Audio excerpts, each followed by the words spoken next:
let's go into, I'm trying to breeze through these and then I'll give my comments because we'll show you what Danielle Smith says because this is all targeted at her. They're saying that one industry should not be forced to carry the weight of Canada. Yeah, we know, but we've been doing it in Alberta for since always. Enjoy your transfer payments, jerks. Oh, boy. Right? Yeah, we've been doing it. So don't say that Albertans aren't doing our part. We've always done our part. We'd love to continue to do our part, actually. But anyway, Melanie Joly, who the Trump camp hates, and I believe the feeling is mutual, she says they're going to retaliate. Nobody thinks to just bring the heat down a little. Why does it have to be so heated? But these people just run. Look, she's on CNN. No, don't go on Fox, lady. Go on CNN. Anyway, let's just wrong watch audience. This. Exactly. If Trump is going ahead with tariffs, he's starting a trade war. And of course we will retaliate. And you know what will happen for all those watching us right now? This will be a Trump tariff tax on Americans because this will have an impact on jobs in many, many states. 35 states have Canada as the main export market. And at the same time, we know that we can do a lot to make sure that ultimately at the grocery store, at the pump, when it comes to heating costs, not at the pump.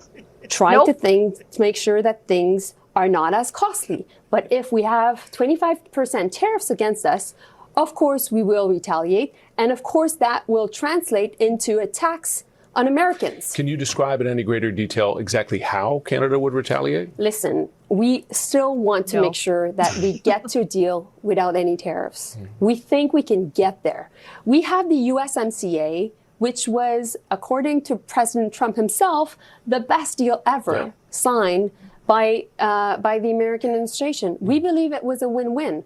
We believe that we're able to create jobs together. And we know that we have to continue to fight inflation. At the same time, we will continue to make sure that we fight back if there's a threat and everything is on the table. Again, everything is on the table, even when it isn't. And by the way, in terms of Joly and previously the clip with Prime Minister Trudeau saying there are no winners in a trade war, finally some scintilla of a truism comes out of his mouth, Sheila. But remember there used to be a show called The Biggest Loser? In a trade war between the U.S. and Canada, we, the Dominion of Canada, we are the biggest loser. Yeah, they're 10 times bigger than us. Yeah. Who do we think we are? The only thing we can do is, frankly, cut off oil and gas, but that only hurts Ontario and Quebec and Albertans. It will collapse the Canadian economy, what's left of it when the tariffs come. Let's go one more clip from Trudeau. He takes aim at Alberta's Premier Danielle Smith, who is doing her best to fight not just for Alberta. I want to reiterate this. It's almost 100,000 jobs in Ontario that are directly supported by Canadian oil and gas, which, when I say Canadian oil and gas, read Alberta and to a lesser extent, Saskatchewan and British Columbia's gas. It's billions of dollars in purchasing that the oil and gas sector does from the manufacturing sector in Ontario. I forget how many billions of dollars in wages is paid. Likewise with British Columbia, the lefties in British Columbia, they're being supported by and large by oil and gas revenues from their own sector, but also largely from Alberta. Northern BC and Northern Alberta, they function basically as one jurisdiction.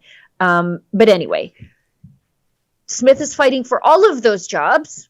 And Trudeau wants her to just, burn it all down to heat the rest of you. I think it was really important yesterday as we met with first ministers from across the country that premiers have an opportunity to express the interests of their citizens, of their industry, of their area. Certainly, I don't blame Danielle Smith for speaking up for her industry. That's part of her job.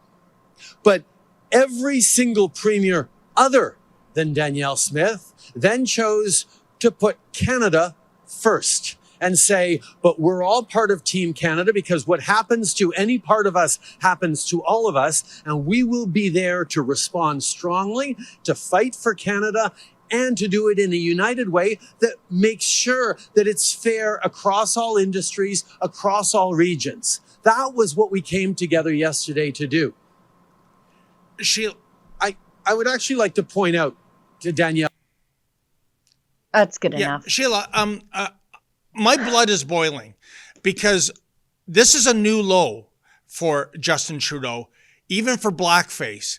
For him to infer, as he did in that statement, that Danielle Smith is anti-Canadian, that she's traitorous for speaking up for her constituents, for defending vital industries to Alberta. This is a new low. That is the most shameful thing this guy has said in this calendar year, at least. Yeah. Apparently, as it is always the case, because it's always Alberta, we have to throw ourselves on the bonfire for the rest of this country. And it is not happening again. As I explained in the staff meeting the other day, one of my earliest memories, I think it might be my earliest memory, my parents worried about money because of the National Energy Program. My dad worked in the oil patch, as my grandpa did, as my son does, as basically every male in my family has for generations. And it was a way to supplement the farm income because of this, how, like harvest and planting, it works alongside the breaks in the oil and gas sector. And the National Energy Program hit, my dad's job disappeared, and interest rates went up. And we almost lost the farm that we have had since 1903. And a lot of us remember that. And they are asking us to do the exact same thing again, where we are supposed to shutter ourselves in for the sake of the rest of the country. During the National Energy Program, we were forced to sell at a reduced rate to the rest of you. And it caused our investment just went away, went to West Texas, went to the Middle East. And that will happen again because the world needs oil. America needs oil. Now, right now, they're getting it from us. And they're getting it from us at a reduced rate because Justin Trudeau forced us into a monopoly with them by denying our export pipelines. Exactly. And so now he's using that monopoly against us and saying that we are bad Canadians because we don't want to lose everything we have because Doug Ford wasn't cagey enough to follow Danielle Smith to Mar-a-Lago to make the case for Ontario industries. Oh, blackface. It's just the hypocrisy is off the chart, Sheila. For him to basically say to Danielle Smith, hey, take one for the team again.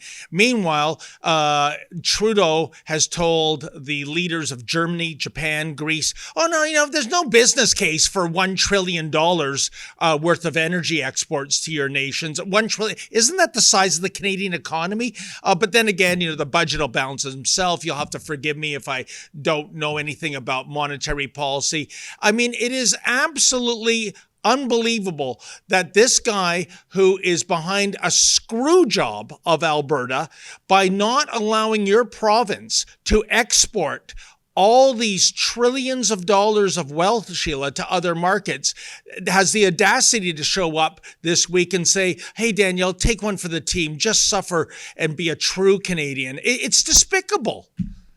How dare he call us bad Canadians? You want to shove us at a confederation? This is how you do it. Yeah. We have stepped up for generations. We have delivered our wealth to the rest of this country, developed our natural resources when other provinces, I'm looking at you, Quebec, refused to.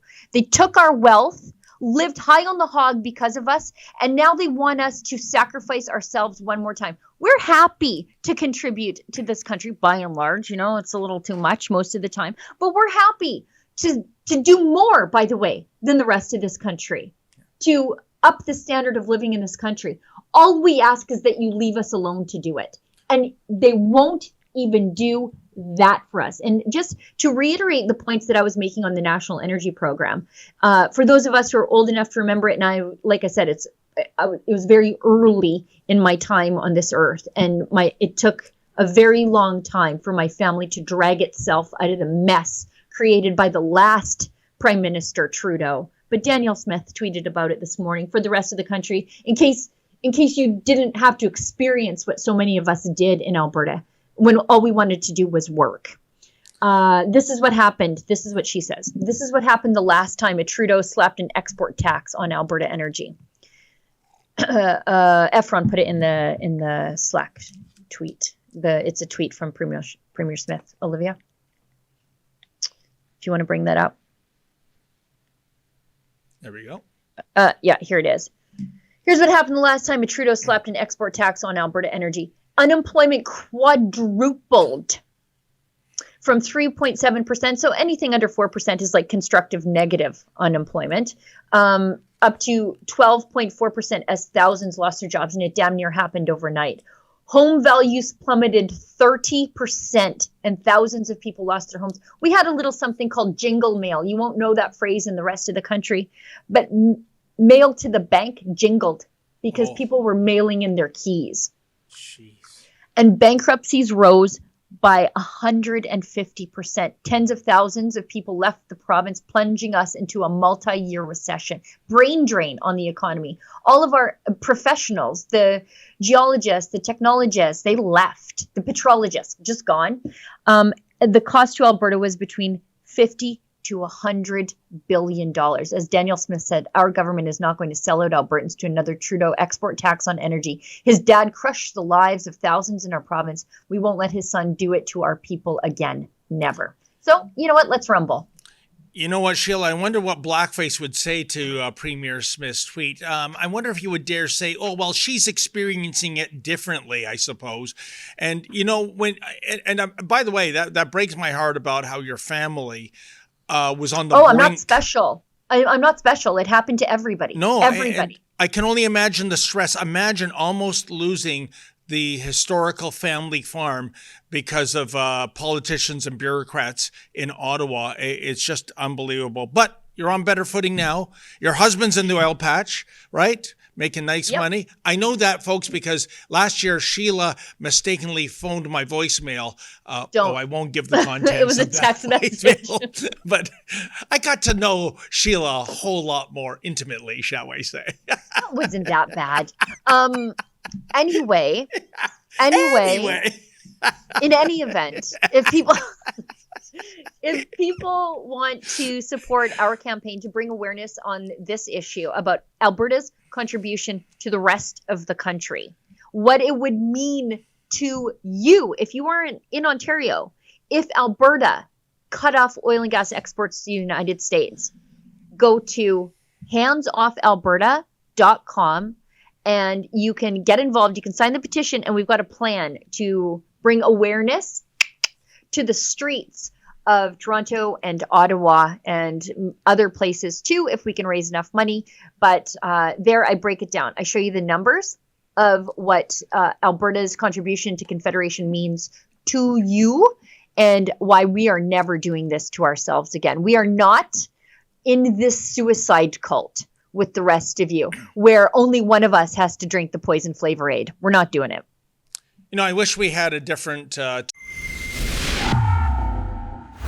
Oh, hi, it's Ezra Levant here in Toronto with an important message because we need your help. Independent journalism in Canada is under attack. Government censors, big tech deplatformers, and the dying legacy media are all working together to maintain exclusive control on the information you receive.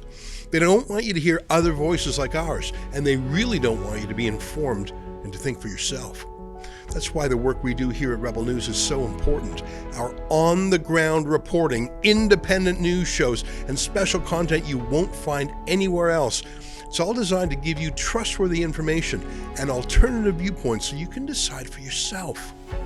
We don't get government money, and we are not owned by some big global conglomerate.